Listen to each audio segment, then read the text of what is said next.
अपने भाई की संपत्ति कभी नहीं हड़पनी चाहिए, जीवन भर पछताओगे।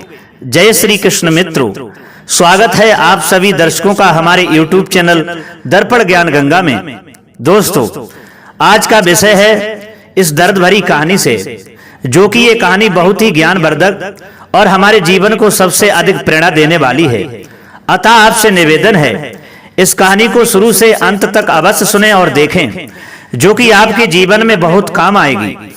दोस्तों, कहते हैं कि दूसरे के धन को व उसके अधिकार को कभी नहीं हड़पना चाहिए, वरना इसका एवज चुकाना ही पड़ता है, अर्थात दूसरे का अधिकार देना ही पड़ता है। अब चाहे वो भाई के रूप में हो या पुत्र के रूप में हो या पत्नी के रूप में हो, ये बात पूरी तरह सिद्ध होती है। और ऐसा ही कुछ इस कहानी में हुआ है, जिसमें एक भाई दूसरे भाई का एवज कैसे देता है। तो ये जानने के लिए बने रहे हमारी वीडियो की समाप्ति तक। दोस्तों, एक गांव में एक किसान रहता था। उसके परिवार में उसकी पत्नी और एक लड़का था। कुछ सालों के बाद पत्नी की मृत्यु हो गई। उस समय लड़के की उम्र 10 साल की थी। किसान ने दूसरी शादी कर ली। उस दूसरी पत्नी से भी किसान को एक पुत्र प्राप्त हुआ। किसान की दूसरी पत्नी की भी कुछ समय के बाद में मृत्यु हो गई। किसान का बड़ा बेटा, जो पहली पत्नी से प्राप्त हुआ था, जब शादी के योग्य हुआ, तब किसान ने बड़े बेटे की शादी कर दी। फिर किसान की भी कुछ समय के बाद में मृत्यु हो जाती है। दोस्तों, किसान का छोटा बेटा, जो दूसरी पत्नी से प्राप्त हुआ था, और पहली पत्नी से प्राप्त बड़ा बेटा दोनों साथ साथ रहते थे। कुछ समय के बाद में किसान के छोटे लड़के की तबीयत खराब होने लगी। बड़े भाई ने कुछ आसपास के वैद्यों से जाकर के उसका इलाज करवाया, परंतु उसे बीमारी से राहत ना मिली। छोटे भाई की दिन ब दिन तबीयत बिगड़ती जा रही थी और वह धन भी बहुत खर्च हो रहा था। एक दिन बड़े भाई ने अपनी पत्नी से सलाह ली कि यदि ये छोटा भाई मर जाए तो हमें इसके इलाज के लिए पैसा खर्चा करना ना पड़ेगा और जायदाद में आधा हिस्सा भी नहीं देना पड़ेगा। तब उसकी पत्नी ने कहा, क्यों ना किसी वैद्य से बात करके इसे जहर दे दिया जाए, किसी को पता भी नहीं चलेगा, किसी रिश्तेदारी में भी कोई शक नहीं होगा कि ये बीमारी से खत्म हुआ। कैसे खत्म हुआ, सब यही समझेंगे कि इसे बीमारी से मृत्यु हो गई। बड़े भाई ने ऐसा ही किया। एक वैद्य से बात की और आप जाकर के बोला, आप अपनी फीस बताओ, ऐसा करना मेरे छोटे भाई को दबा के बहाने उसे जहर दे देना। वैद्य ने बात मान ली और लड़के को जहर दे दिया और लड़के की मृत्यु हो गई। उसके भाई भाभी जो थे वो बड़ा खुश रहने लगे, सोचने लगे रास्ते का कांटा निकल गया, अब सारी संपत्ति अपनी हो गई। उसका अंतिम संस्कार कर दिया।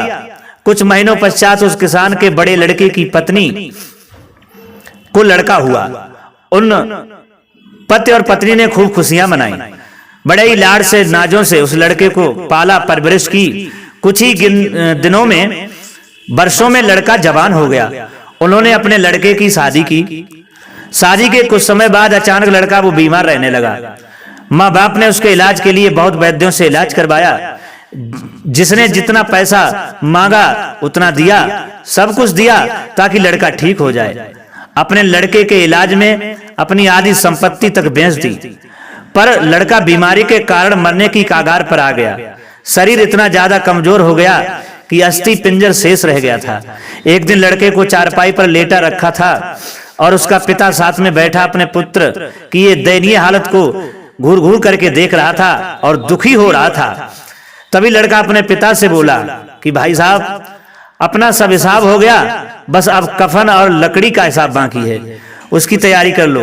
ये सुनकर उसके पिता ने सोचा कि लड़के का दिमाग भी काम नहीं कर रहा है बीमारी के कारण, और बोला, बेटा मैं तेरा बाप हूं, भाई नहीं। तब लड़का बोला, मैं आपका वही भाई हूं जो आपने जहर खिला करके मरवाया था। जिस संपत्ति के लिए आपने मरवाया था, मुझे अब वो मेरे इलाज के लिए आधी बिक चुकी है। आपकी शेष है, हमारा हिसाब हो गया।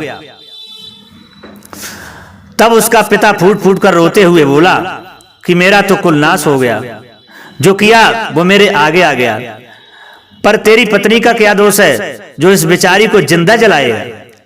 उस समय सती प्रथा की, जिसमें पति के मरने के बाद पत्नी को पति के चिता में जला दिया जाता था। तब वह लड़का बोला कि वो वैद्य कहाँ है जिसने मुझे जहर खिलाया था। तब उसके पिता ने कहा कि आपकी मृत्यु के 3 साल बाद वो मर गया। मृत्यु के 3 साल बाद वो मर गया। तब लड़के ने कहा कि ये वही दुष्ट वैद्य आज मेरी पत्नी के रूप में मेरे मरने पर इसे जिंदा जलाया जाएगा। हमारा जीवन जो उतार चढ़ाव से भरा रहता है, इसके पीछे हमारे अपने ही कर्म होते हैं। हम जैसा बोएंगे वैसा ही काटना पड़ेगा। कर्म करो तो फल मिलता है, आज नहीं तो कल मिलता है। जितना गहरा अधिक हो कुआं, उतना ही मीठा जल मिलता है। जीवन के हर कठिन प्रश्न का जीवन से ही हल मिलता है। तो दोस्तों, कैसी लगी कहानी? ये कहानी अगर पसंद आई हो तो हमारी इस कहानी को लाइक करना और दूसरों को भी शेयर करना। फिर मिलते हैं अगली वीडियो के साथ में। तब तक के लिए सभी सब्सक्राइबर बंधुओं व दर्शकों के लिए राधे राधे, जय श्री कृष्ण।